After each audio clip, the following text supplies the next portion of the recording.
Hello दोस्तों, आप सभी का स्वागत है लर्न इंडिया 97 में। आज हम डिस्कस करने वाले हैं समावेशी शिक्षा। जो सीटेट एग्ज़ाम होने हैं ना जुलाई में, उससे पहले आपको समावेशी शिक्षा पढ़ लेना चाहिए अगर आप नहीं जानते हो इसको तो। क्योंकि जो आपका सीडीपी का पार्ट है 30 नंबर का, इसमें 10 नंबर का बाल विकास है और 15 नंबर की पेडागोजी। बाकी जो बचा 5 नंबर ना, ये फिक्स है कि समावेशी शिक्षा से ही क्वेश्चन आएंगे, ये फिक्स रहता है। तो समावेशी शिक्षा से तात्पर्य है समाज के विभिन्न प्रकार के बालकों को शिक्षा की मुख्य धारा में समाविष्ट कर सभी को समान रूप से शिक्षा उपलब्ध कराना। समावेशी शिक्षा का सिंपल सा मतलब है कि सभी को समान रूप से शिक्षा उपलब्ध कराना। सिंपल। समावेशी शिक्षा बराबर होता है सामान्य प्लस विशिष्ट। सामान्य हो और उसमें विशिष्ट हो, सभी को एक साथ। ऐसा नहीं कि कोई विशिष्ट है, यानी मान लो कोई प्रतिभाशाली बालक है, कोई अपंग बालक है, कोई निर्धन है, SC ST है, कैसा भी बालक है, उसको आपने कह दिया कि अलग क्लास में उसको हम पढ़ाएंगे, तो ऐसा कुछ नहीं। सभी को एक क्लास में ही पढ़ाना है, आपको जोड़कर, सभी संस्कृतियों को जोड़कर पढ़ाना है। सामान्य और विशिष्ट बालकों को एक साथ शिक्षा प्रदान कराना, ये उद्देश्य है समावेशी शिक्षा का। विशिष्ट बालक ऐसे बालक होते हैं जो सामान्य से भिन्न होते हैं, सामान्य से, औसत से अलग हैं। जैसे मान लीजिए कोई औसत निकाला, आपने निकालते नहीं औसत, तो उससे वो अलग हैं। जैसे औसत आपने कोई मान निकालते हो, तब औसत से भिन्न है। अब इधर भी हो सकते हैं या फिर इधर भी हो सकते हैं, ये भिन्न हैं, तो वो होते हैं विशिष्ट, स्पेशल हो गए वो।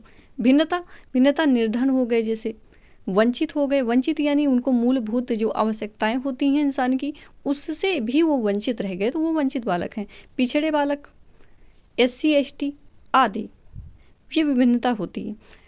भारत एक विभिन्नता से परिपूर्ण देश है। समाज में विभिन्न वर्गों को सामान्य बालकों के साथ शिक्षा प्रदान कराना समावेशी शिक्षा का उद्देश्य है।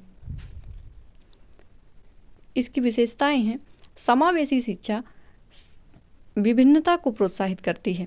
समावेशी शिक्षा यानी जो कक्षा होती है ना, उसमें आप विभिन्न तरह के बालक देखेंगे। वो उनकी मातृभाषाएं अलग हो सकती हैं, उनकी रुचि, रंग, इन सब में तो व्यक्तित्व तो पूरा अलग होता ही है। बाकी उनकी मातृभाषाएं अलग हो सकती हैं, शारीरिक रूप से अलग हो सकते हैं, मानसिक रूप से अलग हो सकते हैं। तो विभिन्नता को प्रोत्साहित करती है समावेशी शिक्षा। वो ये नहीं कहती कि आप अलग अलग क्लास लगाओ सबके लिए, एक में दिव्यांग को रखेंगे, एक में हम भाषाई उनकी मातृभाषा को रखेंगे, ऐसा कुछ नहीं है। सभी को एक साथ, जिससे सभी संस्कृतियों को मिलकर आगे बढ़ने का अवसर मिलता है। किसी को भी प्रवेश में रोकने की प्रक्रिया नहीं है कि हाँ आप कह दीजिए कि ये जो इस बच्चे की मातृभाषा है, आप ये कह के मना कर दे कि हाँ इस मातृभाषा का हमारे पास टीचर ही नहीं है, तो आप रोक नहीं सकते हैं। समावेशी शिक्षा विभिन्नता यानी शारीरिक, मानसिक, सामाजिक, भाषिक, इन रूप में जो विभिन्न बालक होते हैं, अलग होते हैं, उनको ध्यान में रखे बगैर सभी को शिक्षा प्रदान कराती है। समावेशी शिक्षा में शिक्षक के सामाजिक आर्थिक स्तर को ध्यान नहीं दिया जाता, बल्कि बच्चों के प्रति उसकी संवेदना क्या है, उसका लगाव, उसका धैर्य आदि महत्वपूर्ण है। इसका उद्देश्य है असमर्थ बालकों को सामाजिक सांस्कृतिक रूप से जोड़कर विकास की मुख्य धारा में लाना।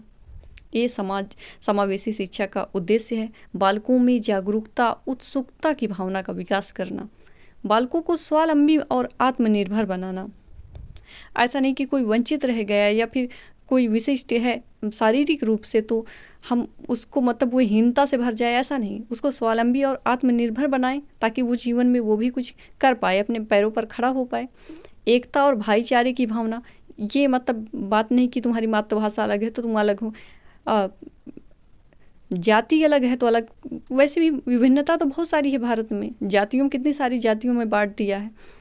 तो उस विभिन्नता को ध्यान में रखे बगैर हमें शिक्षा प्रदान कराना है और सबको भाईचारे से सिखाना कि ये हमारी संस्कृति, ये सारी संस्कृति, मिलजुल कर आगे बढ़ना है सभी को।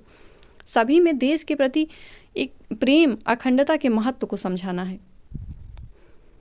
शिक्षा का अधिकार अधिनियम 2009 के अनुसार समाज के सभी वर्गों को, जो 6 से 14 वर्ष के बालकों को निःशुल्क और अनिवार्य शिक्षा का अधिकार है। विभिन्न सरकारी योजनाएं भी लाई, मिड डे मील, सर्व शिक्षा अभियान, शिक्षा का अधिकार अधिनियम आदि, इन सब का उद्देश्य है समावेशी शिक्षा, कि सभी को समान रूप से शिक्षित करना है, ताकि जितने भी वर्ग हैं ना, जितनी भी संस्कृति हैं, वो समान रूप से आगे बढ़ सकें ओके, ये एक छोटी सी क्लास थी और समझना आपके लिए बहुत ज़्यादा ज़रूरी हो जाता है। जब मैं इसके क्वेश्चन लाऊंगी तो और अधिक आपको समझ में आ जाएगा। ओके, मैं मिलती हूँ अगले वीडियो में, तब तक के लिए जय हिंद।